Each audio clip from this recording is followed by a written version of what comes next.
There is a question I have been asked many times over the course of a long medical practice, and I have never answered it the same way twice.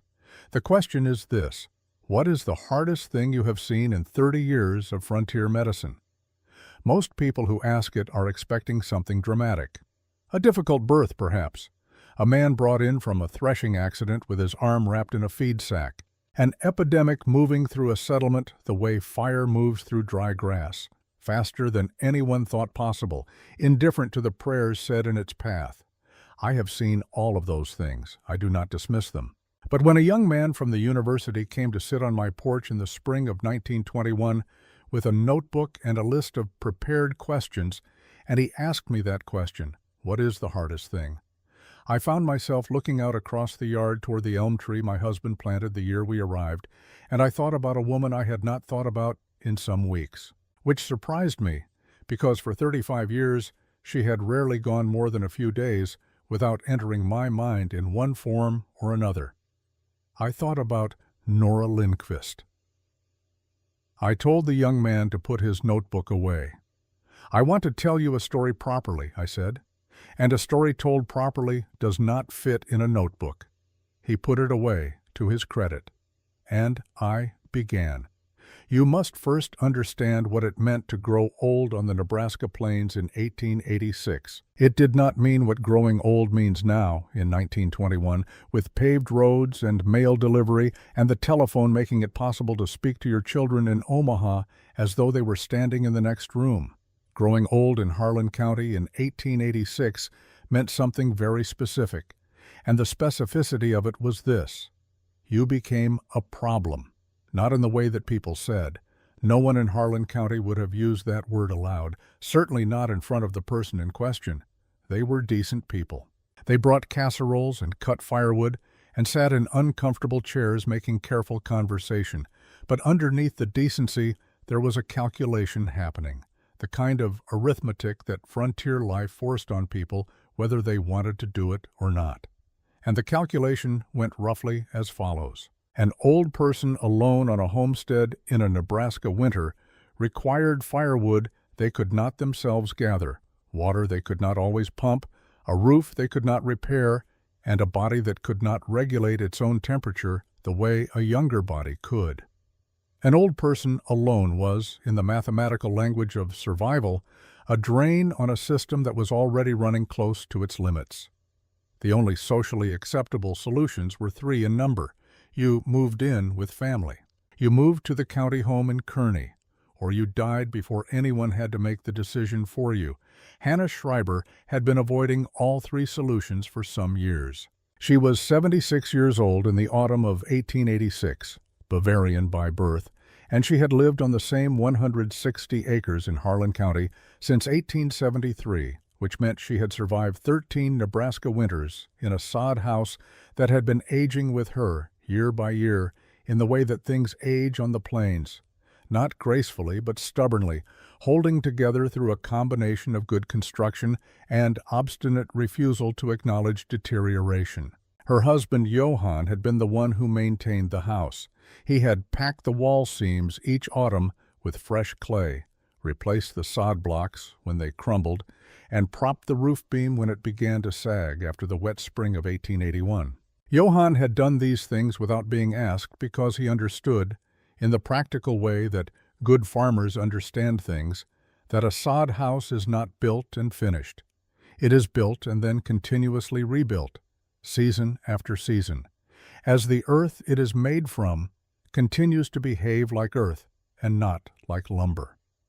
Johann died in October of 1886. He had been cutting the last of the season's hay when his heart stopped, and he had fallen forward between the rows, face down in the soil he had been working for 13 years, and by the time his neighbor's boy found him an hour later, the sky had already begun to carry that particular yellow-gray color that old plains people recognize without being able to explain. I attended the funeral. Half the county did. Johann Schreiber had been a reliable and generous man, and reliable and generous men are mourned thoroughly on the frontier. What I did not attend to carefully enough in the weeks following was the house. I visited Hannah twice in October. She was composed in the way that certain women are composed after long marriages. Not numb, but organized around her grief, keeping it in its proper place the way she kept her kitchen, everything where it belonged and nothing left where it might be tripped over. She fed me coffee both times and asked after my other patients by name.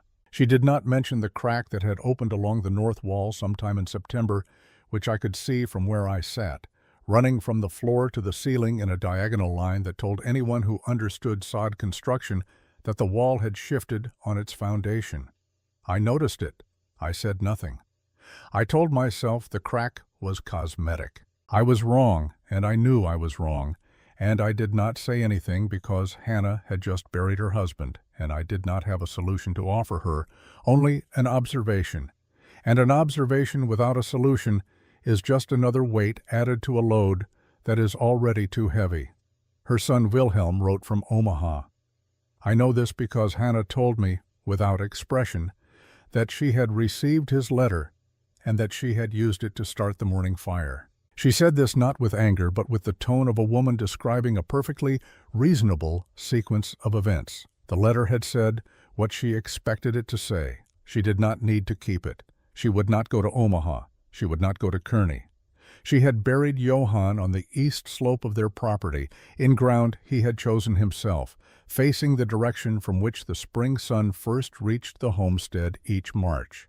Hannah intended to be buried beside him when the time came, and she did not see that this intention was in any way unreasonable or inconvenient to anyone else. I am telling you all of this so that you understand the situation that Nora Lindqvist walked into on the first Tuesday of November, carrying a measuring rope and a small hammer when she knocked on Hannah Schreiber's door. Nora Lindqvist. I should say, before anything else, that Nora was not an easy woman to describe to someone who had not met her. I have tried many times, and I have always felt that the description I arrive at is accurate but incomplete. The way a medical diagnosis is accurate but does not tell you what a person looks like when they laugh. She was 52 years old that autumn. Swedish-born, arrived in Nebraska in 1871 with her husband Eric, a self-taught mining engineer from Dalarna who had the particular quality common to certain self-taught men of being more rigorous than the formally educated ones because he had never been taught what to take for granted. She was not tall. She had hands that looked as though they belonged to someone who had been doing serious physical work since childhood, which was because they did and because she had. Her English was fluent and grammatically precise and carried, after 15 years in Nebraska, an accent that she had not troubled to reduce because she did not see the point. She did not attend the women's social gatherings in town. This was not rudeness. It was something closer to economy, a decision that her hours were finite and she knew what she wanted to do with them. What most people in Harlan County knew about Nora Lindqvist: she ran her homestead alone since her husband Eric died of blood poisoning in 1884. She grew winter wheat and kept a small dairy operation. She repaired her own equipment, and she was, in the considered judgment of the community, a little strange. What most people in Harlan County did not know about Nora Lindqvist: she had spent the 8 years of her marriage following Eric into the work he loved, not as a companion, but as a student. Eric had been engaged in a systematic study of the soil and subsoil composition of the Sandhills region, the way heat and cold move through the earth at different depths, the way certain underground formations held temperature with remarkable consistency while the surface above them froze and thawed and froze again. He had filled 3 notebooks with observations, calculations, and diagrams, written in the careful small hand of a man who was afraid of running out of pages. When he died, he left those notebooks in a cedar chest, along with a note to Nora written in Swedish that said, more or less, "These are yours. You already understand most of what is in them." I wrote it down so you would have the words for what your hands already know. Nora had read the notebooks through twice in the 2 years since Eric's death. She had not spoken of them to anyone. There had been no reason to. Until November of 1886, when she knocked on Hannah Schreiber's door. I was not present for that first conversation. What I know of it comes from Hannah, who told me about it later in the economical way she reported most things, the facts in sequence, without elaboration. Nora had asked if she could walk around the outside of the house. Hannah had said yes. Nora had spent 40 minutes doing this, measuring certain sections of wall with her rope, pressing her palm flat against the sod in several places, crouching to examine the base of the north wall where the crack had reached the ground. She had gone inside and stood in the center of the room for some time without speaking, which Hannah said she found neither uncomfortable nor rude, simply the behavior of a person who was thinking rather than talking, which Hannah considered a reasonable way to behave. Then Nora had said that she believed she could make the house survivable for winter. Not comfortable by the standards of a well-built frame house, but survivable, and survivable in a way that would not require Hannah to burn through more firewood than she had stored, which Hannah, by Nora's estimate, did not have enough of to last past February under current conditions. Hannah had asked what this would require. Nora had told her. The telling had taken some time. When it was finished, Hannah had sat for a moment. Then she said, "All right, when do you begin?" She did not ask whether it would work. Nora, characteristically, had not promised that it would.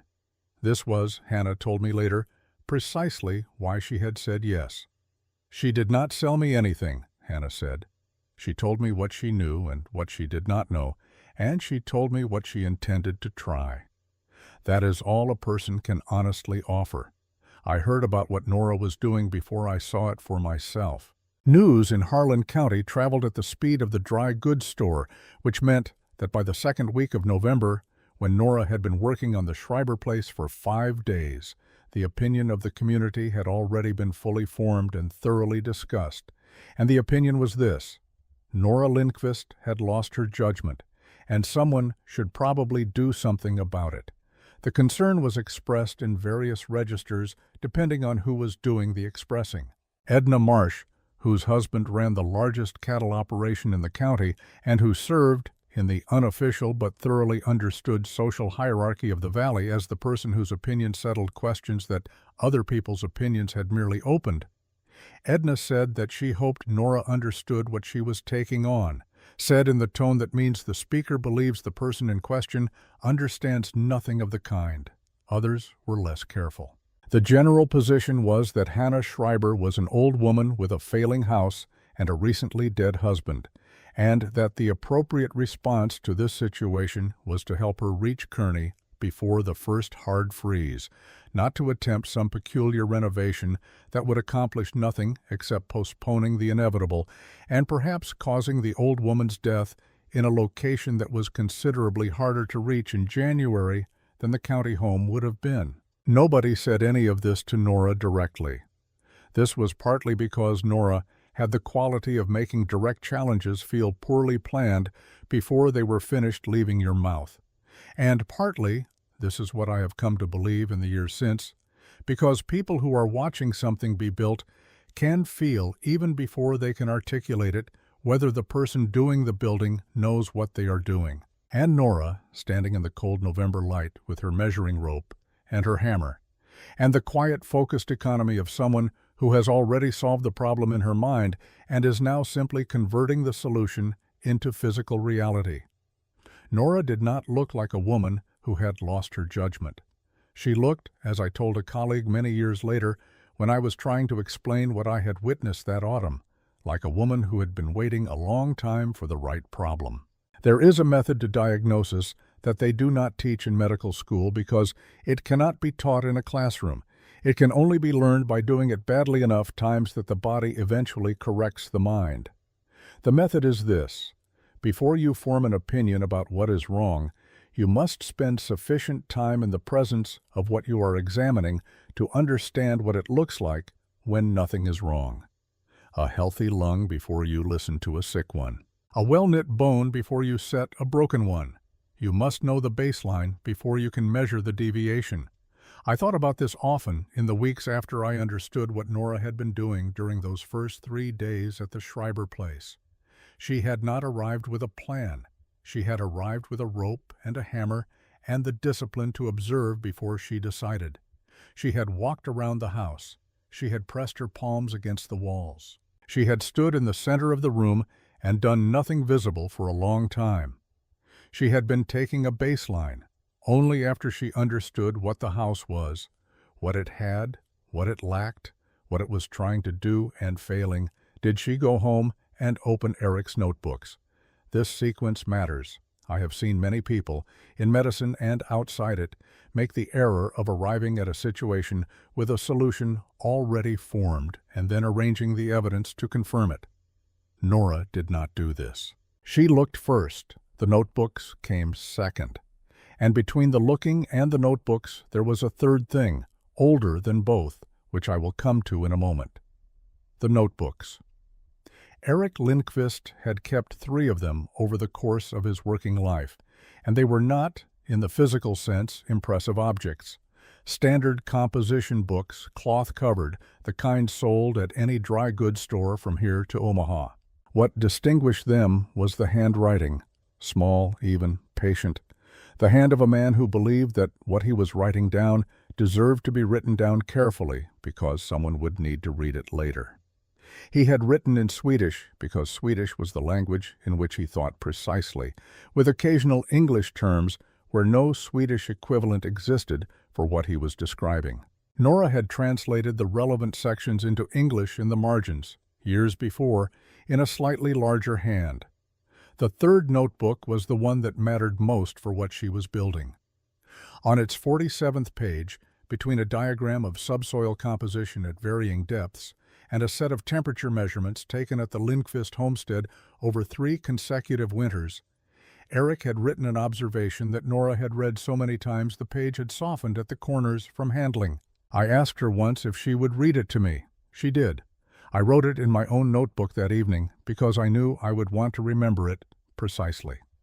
At 4 feet depth, Eric had written, "Ground temperature is constant within 2 degrees throughout the year, regardless of surface conditions." In a Nebraska winter, this constancy measures between 50 and 55 degrees Fahrenheit. Cold by the standard of a heated room, but warmer than the ambient air above the surface by 40 degrees or more during the coldest months. This constancy is more valuable than any quantity of stored fuel because it requires no gathering, no seasoning, no tending, and no hauling. It asks only one thing of the person who would use it: acknowledgement. That word, I have turned it over in my mind for 35 years. Acknowledgement, not cleverness, not invention, not the expensive machinery of modern engineering, simply the willingness to recognize what was already there and build accordingly. In the margin beside this passage, in ink slightly darker than the main text, added later, Nora told me, in the winter after Eric died, he had written a single additional sentence. Nora will understand this. Her grandmother already knew it without knowing she knew it. Here I must tell you about Ingrid. Ingrid was Nora's maternal grandmother, a farmer's wife from Dalarna in central Sweden, dead for 30 years by the time that November arrived. Nora had known her only until the age of 11, when Nora's family emigrated. But 11 years in close proximity to a person of Ingrid's particular quality is sufficient to leave marks that last a lifetime. The marks Ingrid left were not verbal. Ingrid was not a woman who explained what she was doing while she did it. She was a woman who did things in a specific way for reasons she considered self-evident, and if you wanted to understand those reasons, you watched her hands. Nora had watched her hands. What Ingrid had built over the course of many years and without any framework more formal than accumulated observation was a jordkälare, a root cellar in the English, that the entire village used for the storage of vegetables, dairy, and preserved meat through the Swedish winter. This was not unusual. Most farms had some version of a root cellar. What was unusual about Ingrid's was that it maintained a consistent temperature through winters that drove the thermometer to places that froze the ink in a man's pen.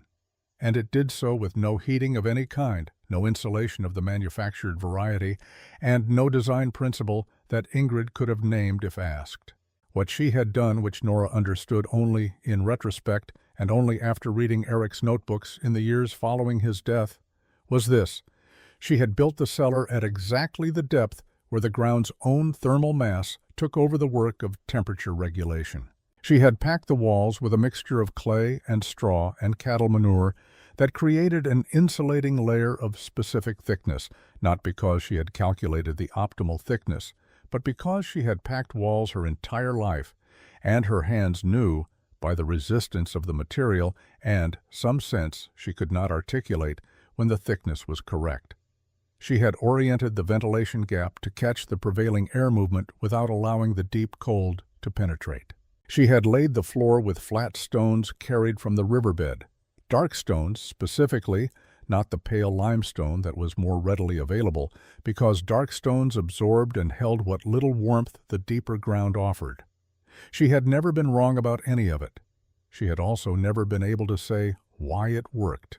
If you asked Ingrid why she used dark stones, she would look at you for a moment with an expression suggesting the question had not previously occurred to her as a question, and then she would say something equivalent to, "Because those are the right ones."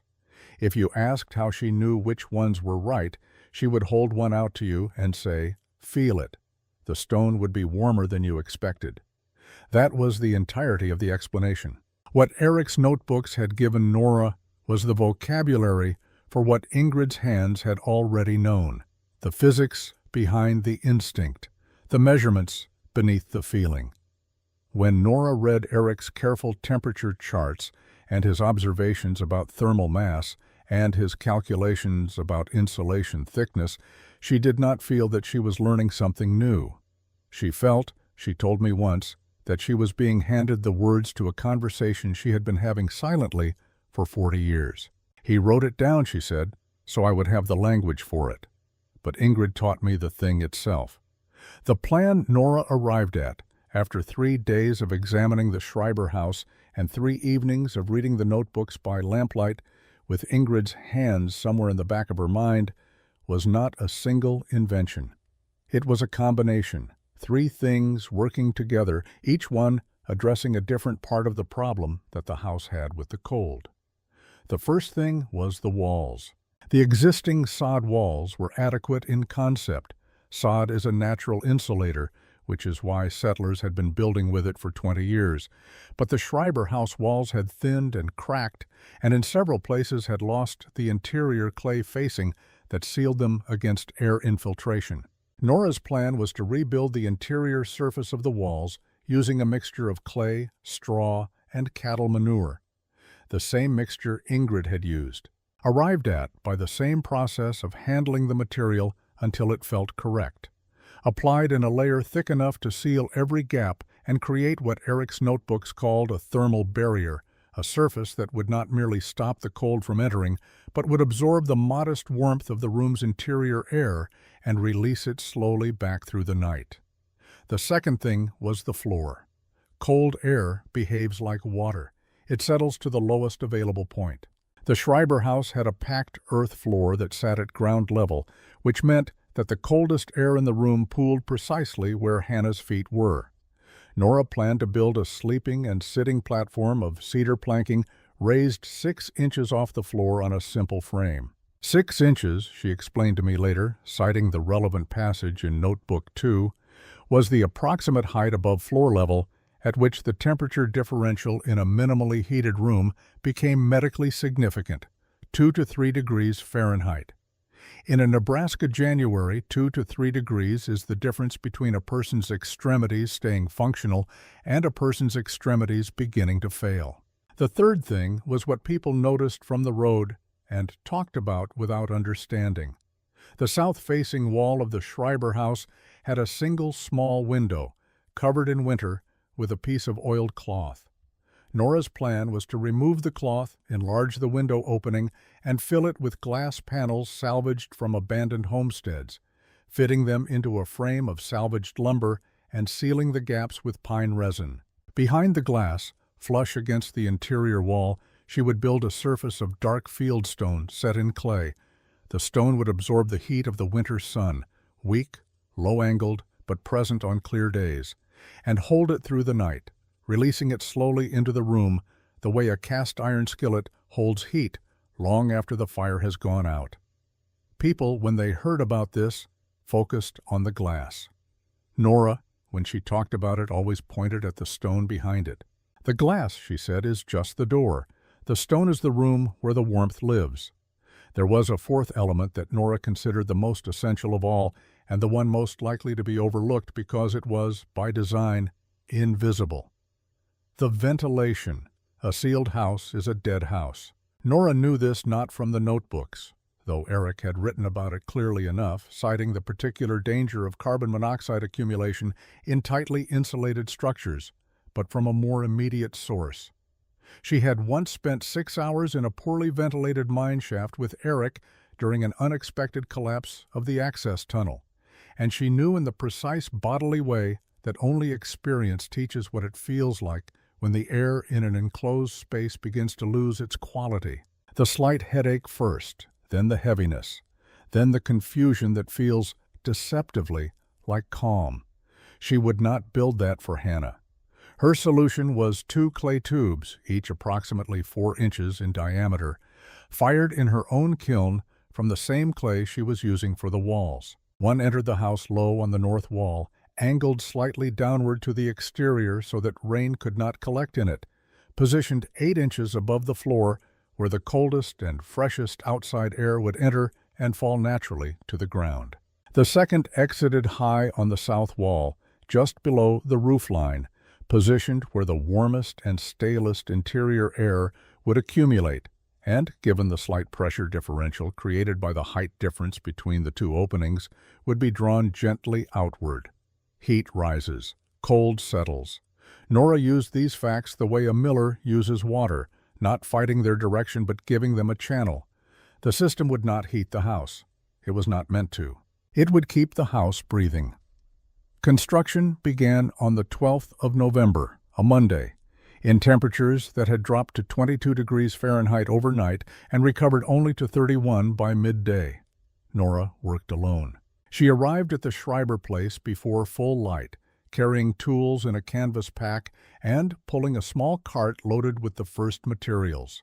Clay from the creek bank, dried to a workable consistency in her barn over the previous 3 days, and straw from her own stores. She worked without preamble, beginning on the interior surface of the north wall where the crack was widest and the infiltration most severe.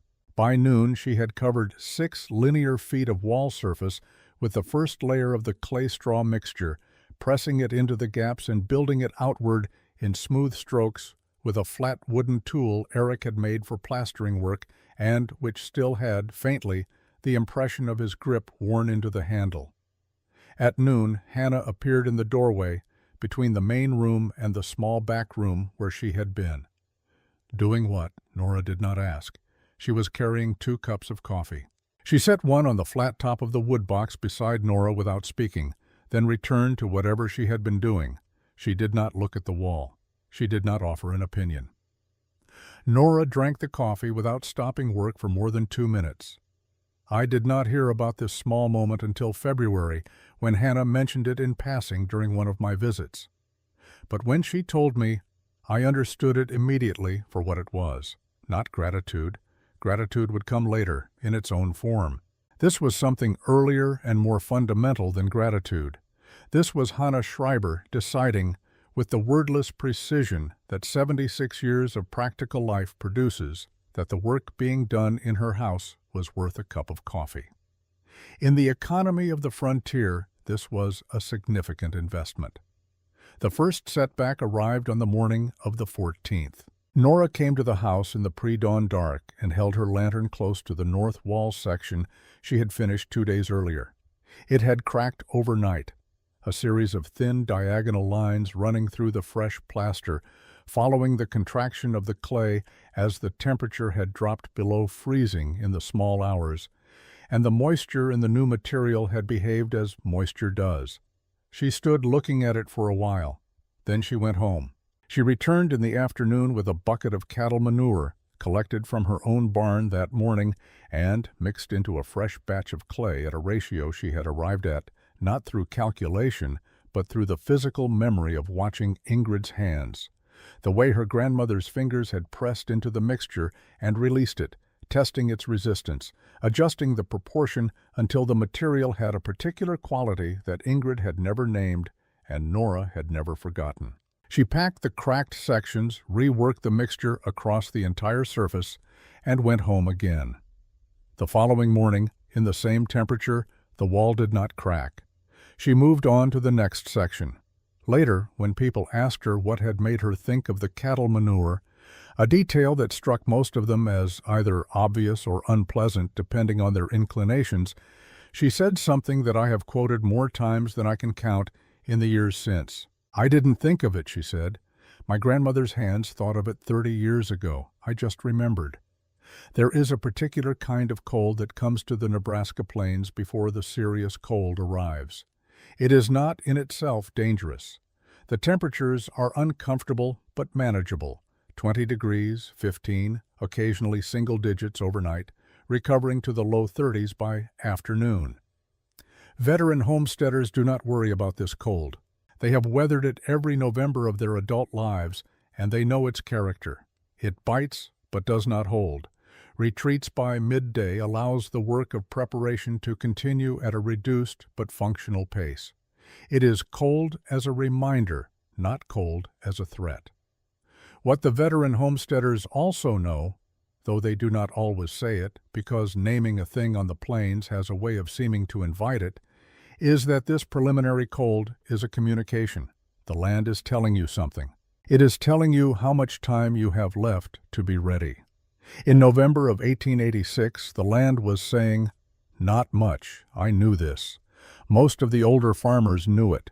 There was something in the behavior of the animals that autumn, a quality of urgency in the way the cattle moved, a thickness in the winter coats of the horses that exceeded what the current temperatures required, that spoke to people who had learned to read such things. The birds had gone south earlier than usual. The creek had begun to show ice at its edges 2 weeks before its customary date. Nora knew it too. I am certain of this, though she never said so directly, because the pace of her work in the 2nd and 3rd weeks of November had a quality that was not quite hurry. Nora did not hurry, in the sense of doing things carelessly or without sufficient attention, but was something adjacent to hurry, a compression of effort. The way a careful person moves when they understand that carefulness and speed are not, in the current circumstances, opposites. She was working against something, and the something was coming whether she was ready or not. The glass. This was the element of construction that required the most time to gather and the most ingenuity to assemble, and it was the element that drew the most attention from people passing on the road, which, given the location of the Schreiber place on a gentle rise, visible from the main track between the two nearest settlements, meant that a considerable number of people had opinions about it before Nora had finished installing it. The problem was simple in its statement and complicated in its solution. Nora needed glass panels of sufficient combined area to create a south-facing solar wall, her term, from Eric's notebooks, though she used it only in conversation with me and never publicly, that would collect the winter sun's heat and transfer it to the fieldstone wall she was building behind it. The glass available to her commercially through the dry goods store in town was expensive enough that she could not purchase what she needed without spending money she did not have.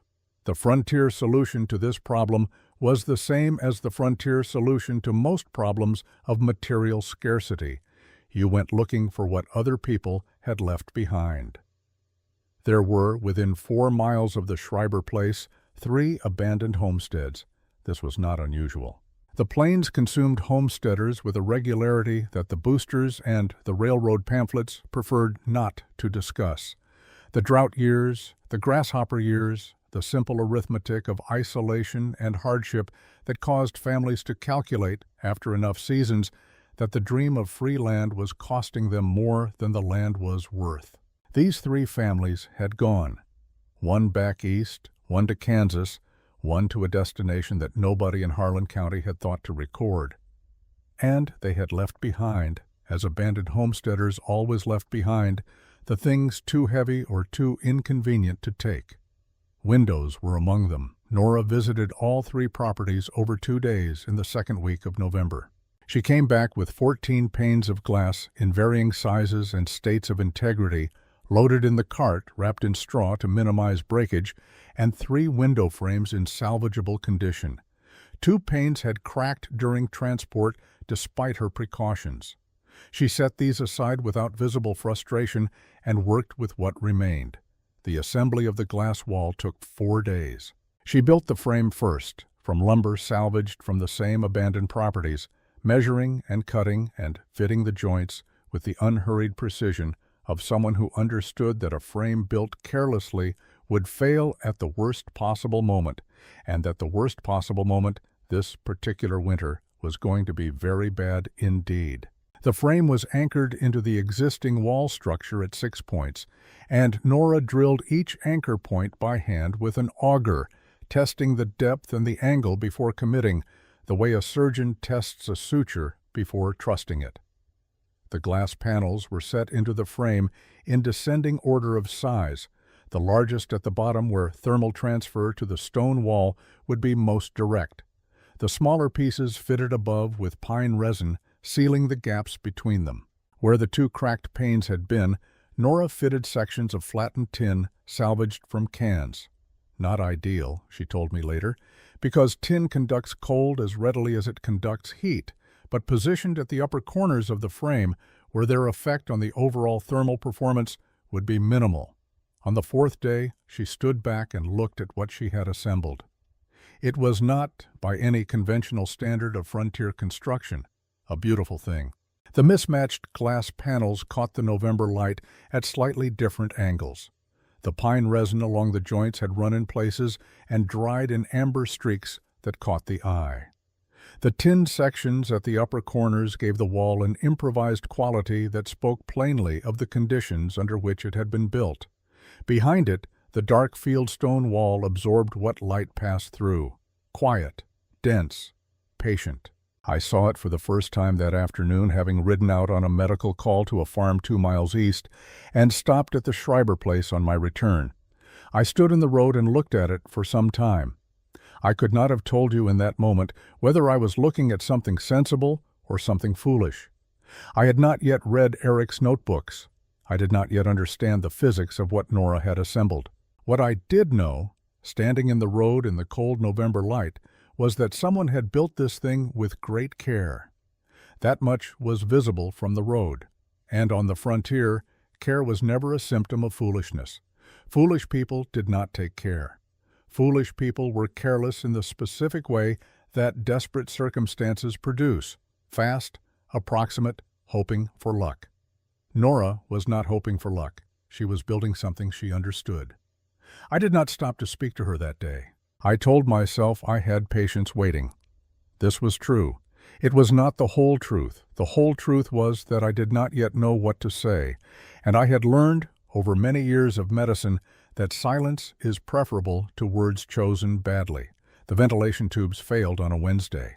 Nora had fired the clay tubes in her own kiln over 5 days, working the material to a consistency that she tested by feel, pressing her thumb against the wall of each tube after the first firing and judging, by some standard she could not have articulated in technical language, but which was entirely reliable, whether the clay had achieved the density required. The tubes that passed this test, she fired a second time. The ones that did not, she broke apart and reworked. She had made 8 tubes and selected 6, discarding 2 that had developed a slight warp during the second firing that she did not trust to maintain a clean seal at the wall junction. The installation required 2 days. The tubes entered and exited the wall at the angles Eric's notebooks specified. The low north intake angled 3 degrees downward to the exterior. The high south exhaust angled 5 degrees upward, creating the pressure differential that would draw air through the house in a slow, continuous, invisible movement.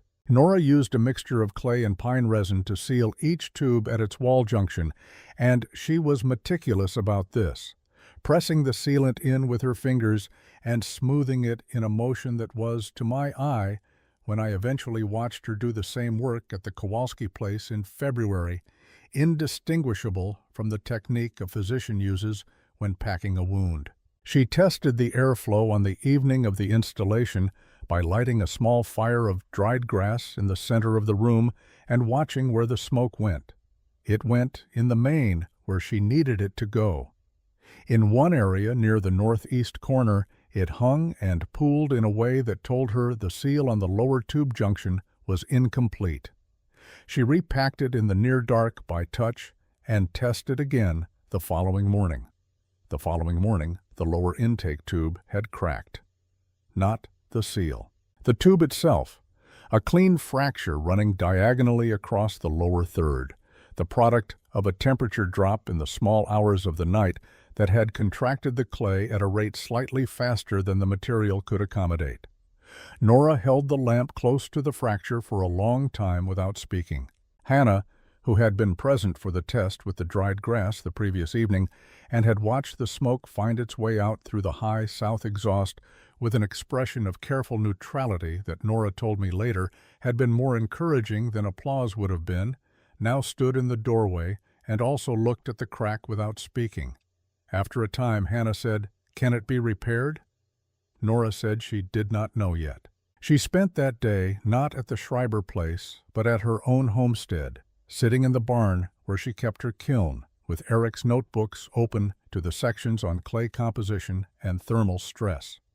She was looking for something specific, and she found it in Notebook 1, in a passage Eric had written about the behavior of fired clay in underground mine shafts where temperature fluctuation was extreme. The solution he had documented was not to fire the clay harder, which counterintuitively increased its brittleness at temperature extremes, but to add a small quantity of fine sand to the clay mixture before the initial firing, enough to introduce microscopic flexibility into the structure of the finished material, enough to allow it to contract and expand without fracturing. Nora had sand. She had spent 2 days in October hauling buckets of Clean Creek sand to her barn for a different purpose entirely. She had planned to use it for drainage work around her own foundation in the spring. She looked at the buckets of sand for a while. Then she began making new tubes. She lost 4 days to this. She did not mention the lost days to anyone. She simply remade the tubes, 6 of them, with the modified clay mixture fired twice, and reinstalled them with the same careful attention to the wall junctions and the same pine resin sealant and the same smoke test to confirm the airflow. The new tubes, in the temperatures that followed, did not crack. This is the version of events I am telling you. What I want you to understand about this version is that it contains, compressed into 2 paragraphs, 4 days of cold, early morning work, and the particular quality of discouragement that comes not from failure, but from having to undo careful work and do it again. Nora did not speak to me about those 4 days until much later, and when she did, she spoke of them briefly. But I have practiced medicine long enough to know what 4 days of unexpected setback does to a person who is already working at the edge of their capacity, in cold that worsened each week, against a deadline that was not moving. She made the tubes, she installed them, she moved on. The house, by the end of November, had walls and a floor platform and a glass wall with a stone face and 2 clay tubes that breathed.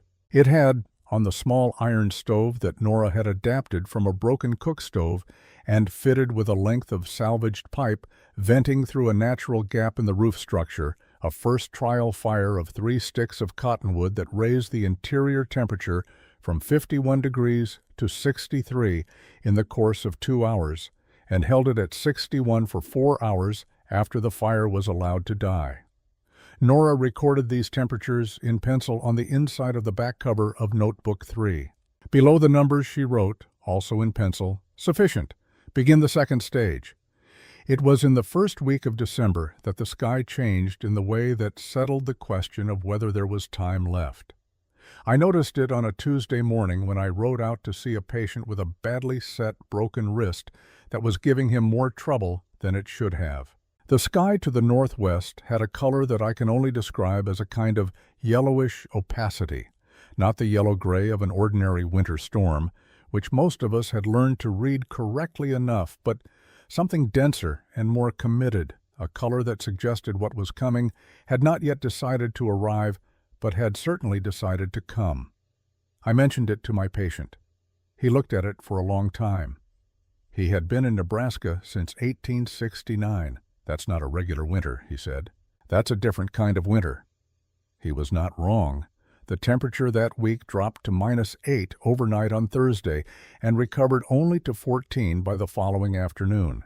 This was not, in itself, the serious cold, but the recovery was wrong. A Nebraska cold snap recovers.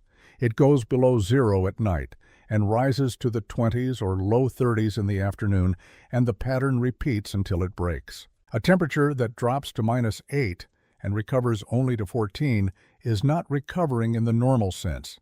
It is establishing a new floor. I rode to the Schreiber place on Friday afternoon. Nora was on the exterior of the south wall, working in the 14-degree cold, with bare hands because gloves made the fine work impossible, applying a final layer of clay sealant around the base of the glass frame, where a gap had opened as the lumber contracted in the dropping temperatures. She was working with the focused, unhurried attention I had come to associate with her, and she did not look up when I arrived, though she had certainly heard my horse on the frozen ground. I sat on my horse and watched her work for a few minutes. Then I said, "How much longer do you need?" She pressed a last section of sealant into the gap, smoothed it, and examined it. Then she stood up and looked at the sky to the northwest, with the same expression my patient had used, not alarm exactly, but the look of someone confirming a thing they had already suspected. "A week," she said, "perhaps 10 days." I looked at the sky. "You have less than that," I said. She looked at it again. She nodded once, in the way that acknowledges a fact without accepting it as a limitation. "Then I'll work tonight," she said, and turned back to the wall. I rode home. The cold came down behind me like a door being quietly, firmly, irrevocably closed. Hannah moved into the house on December the 14th. She moved in with what she had: a good wool blanket, the German Bible her mother had carried from Bavaria, a small framed photograph of Johann taken in the summer of 1879 standing in front of the completed barn, and the piece of knitting she had been working on for the past month, a pair of socks, in the dark blue wool she had always favored, for a purpose she had not specified, and which I privately suspected she had not yet determined. She did not move in with ceremony. She carried her things across the cold yard from the old sod house and set them in their places in the new room. The Bible on the shelf Nora had built into the clay wall, the photograph on the cedar platform beside the sleeping area, the blanket folded at the foot of the bed, and then she sat down in the chair by the glass wall and looked at the winter light coming through the mismatched panes.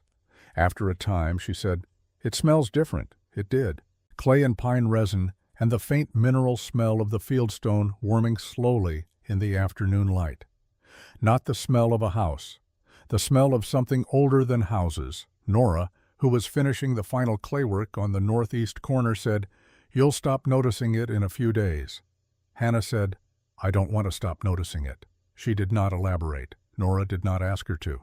14 days later, on the 28th of December, the temperature in Harlan County fell from 38 degrees at noon to -12 by midnight, and the storm that had been building in the northwest sky for the better part of a month finally arrived with the full weight of what it had been saving. The house, with Hannah inside it, held its breath, and held it. For 6 weeks I did not know if Hannah Schreiber was alive. This is the plain truth of it, and I have never found a way to say it that makes it sound less than it was.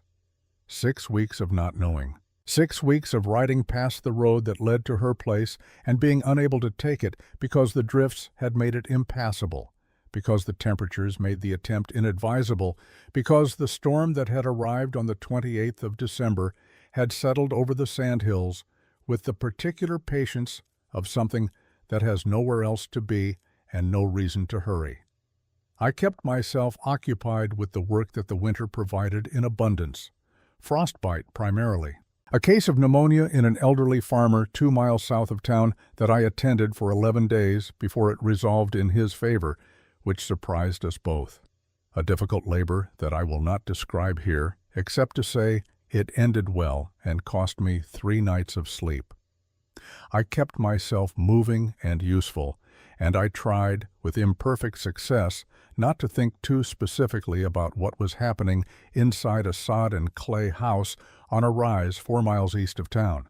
What did I know of those 6 weeks comes from Hannah, who reported them to me afterward in the careful sequential way she reported everything, not dramatized, not minimized, simply described as they had occurred, in order with the practical detail of a person who has processed and experienced thoroughly before attempting to convey it.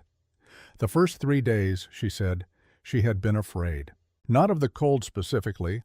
The temperature inside the house had held through the first hard drop at 49 degrees without the stove lit, which was cold enough to require the wool blanket wrapped around her shoulders while she sat, but was not the cold that kills.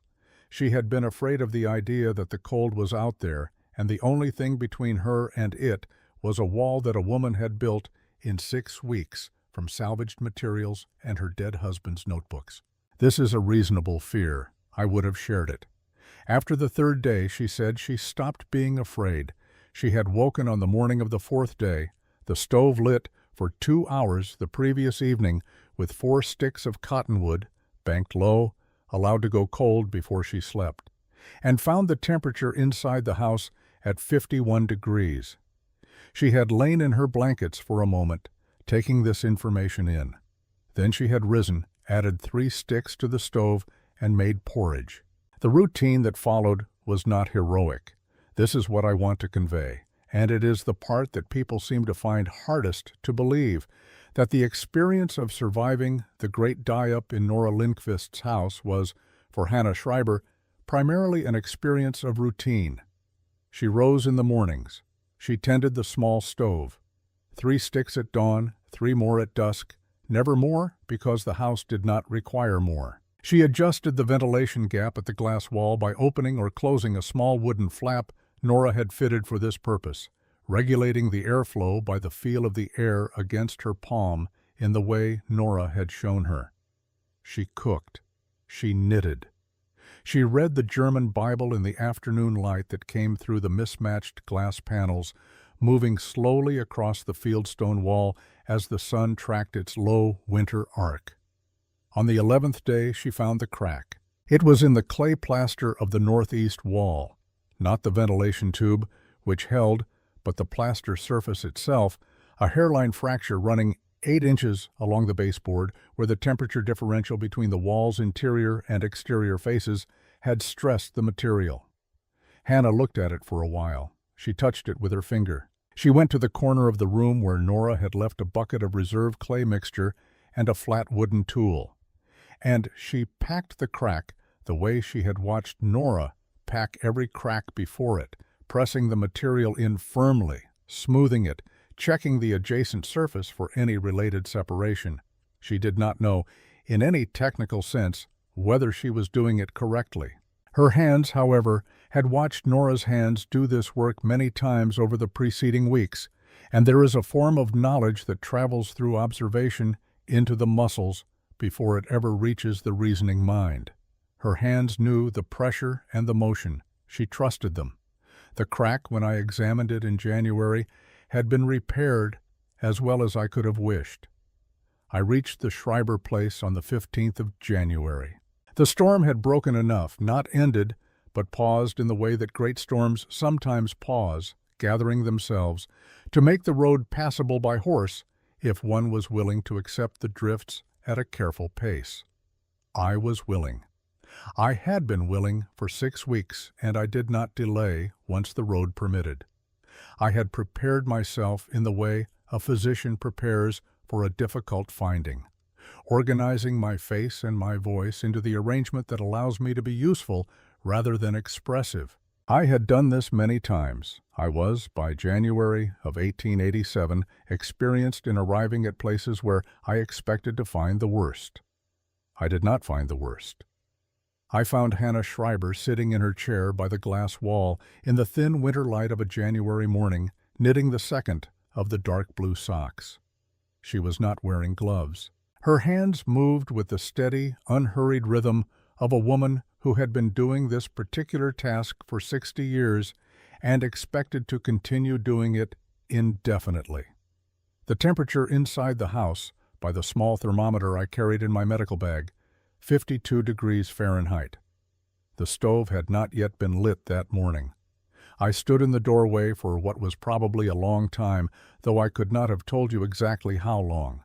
Then I came inside and sat in the chair Hannah indicated with a slight motion of her head, and she put water on the stove for tea, and we sat together in the fieldstone-scented warmth of that impossible room, and I drank my tea and wrote in my medical notebook, "Color good, extremities functional, lungs clear, appetite reported normal, mood composed, assessment better than expected, better than I have any medical framework to adequately explain." What I wrote in my personal notebook that evening, which was not a medical document and therefore permitted a wider vocabulary, she was baking bread. The dough was proofing on the cedar shelf above the stove when I arrived.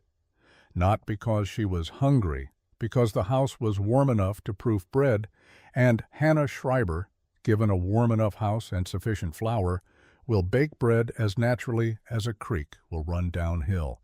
The house has not merely kept her alive, it has kept her herself. I do not have a medical term for this. I believe it may be the most important thing Nora built. I rode directly from Hannah's house to Nora's. Nora opened the door before I knocked. She had seen my horse on the ridge and had been waiting, I think, though she would not have called it waiting. She would have called it being near the door. I told her that Hannah was well, better than well. I told her about the thermometer reading and the bread dough proofing on the shelf. I told her about the repaired crack in the northeast wall. Nora listened to all of this without speaking. Then she turned back to the stove and continued stirring whatever she was cooking. After a moment she said, "Sit down, Agnes. You look cold." I sat down. I was cold. We ate together that evening, a simple meal, barley soup and bread, served without ceremony at the plain table Eric had built in their first year on the homestead. We did not speak much. We did not need to. There are conversations that happen most completely in silence between people who have been waiting the same length of time for the same news, and this was one of them. When I left, I asked Nora what she needed. It was the first time I had asked her this directly, across all the weeks of construction and winter and waiting, and I was aware asking it of having failed to ask it sooner. She considered the question with the same attention she gave to everything. "Nothing," she said, "but thank you for asking." The community's response came slowly, in the way that the responses of practical people always come, not through conversion or enthusiasm, but through the accumulation of evidence that could no longer be argued with. Edna Marsh came to the Schreiber place in the third week of January, with 2 other women from the valley and the stated purpose of checking on Hannah's welfare. She walked around the exterior of the house twice, as Nora had done in November, though for different reasons. She stood in front of the glass wall and looked at it for a long time. She went inside and sat in the chair by the glass wall and felt the warmth of the fieldstone against her back. She asked, after some time, "Does the glass hold in a hard freeze?" Hannah said it had held through 6 weeks of the hardest freeze in 30 years of her Nebraska experience. Edna nodded once. She did not say she had been wrong. She did not need to. In Harlan County, in the winter of 1887, asking a technical question about a thing you had previously dismissed was the precise equivalent of an apology, and everyone present understood it as such. When Marta Kowalski's barn roof collapsed in February under the accumulated weight of 6 weeks of snow, it was Edna Marsh, not I, not anyone else, who suggested that someone might ride out and ask Nora Lindquist if she would come and look at what remained. Marta came herself. She had ridden 4 miles in -15 degrees with her pride intact and her options exhausted, and she stood in Nora's doorway with the directness of a woman who has decided that certain forms of hesitation are a luxury the current circumstances do not permit. She said that her mother-in-law was 81 years old and that the back room of the farmhouse, where the old woman slept, had lost its north wall to the weight of the snow and the cold, and that she did not know what to do. Nora put on her coat. What she built at the Kowalski place over the following 3 weeks was a simpler version of what she had built at the Schreiber place. Adapted to a different structure, a different orientation, different available materials, as all practical knowledge must adapt to the specific conditions it finds. The dark field stone wall was replaced by dark clay brick, fired in Nora's kiln and laid by Marta's own hands under Nora's instruction. The glass was a single intact window salvaged from the collapsed barn, reframed and resealed. The ventilation tubes were made from the modified clay mixture with the sand addition Nora had discovered after the first failure, and they did not crack. When the work was finished, Marta's mother-in-law, 81 years old, from Krakow, with no English, walked into the room and stood in the light from the south window. She reached out and put her palm flat against the dark clay wall, feeling its warmth. She said something in Polish. Marta said, "She says it feels like the house she was born in." Nora looked at the wall for a moment. "It should," she said. By the spring of 1887, 5 families in Harlan County had incorporated some version of the method into their homes. None of them called it by a name. They said the way Nora does it, or sometimes simply the Lindqvist way, and this was sufficient for everyone who needed to know what they meant. Hannah Schreiber lived in her house for 9 more years. She died in it in March of 1895, in her chair by the glass wall, in the particular light of early spring that comes through south-facing glass with a warmth that is almost a surprise after the long winter. The dark blue socks she had been knitting in January of 1887 had been finished and worn through and replaced twice over by then. Her garden on the south-facing slope had produced, in the intervening years, more food than she could eat alone, which she had remedied by feeding anyone who came to visit, which turned out to be a considerable number of people. She was buried beside Johann, as she had always intended, in the ground on the east slope that faced the direction of the spring sun. When I finished telling the story, the young man from the university sat for a while without speaking.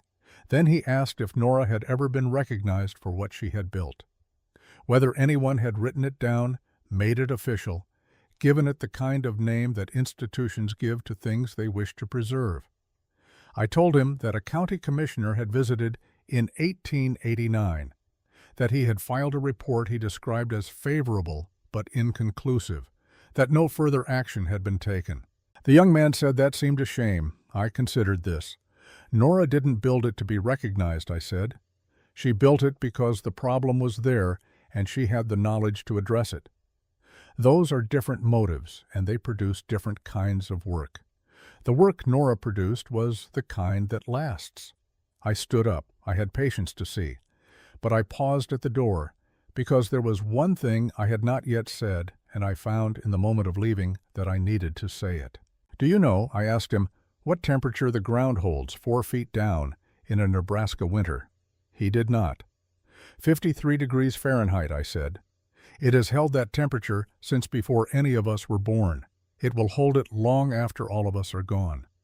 The cold comes every year and the ground does not change. It simply waits. I went inside. The elm tree in the yard held its bare branches against the April sky, patient as fieldstone, waiting for the warmth it already knew was coming.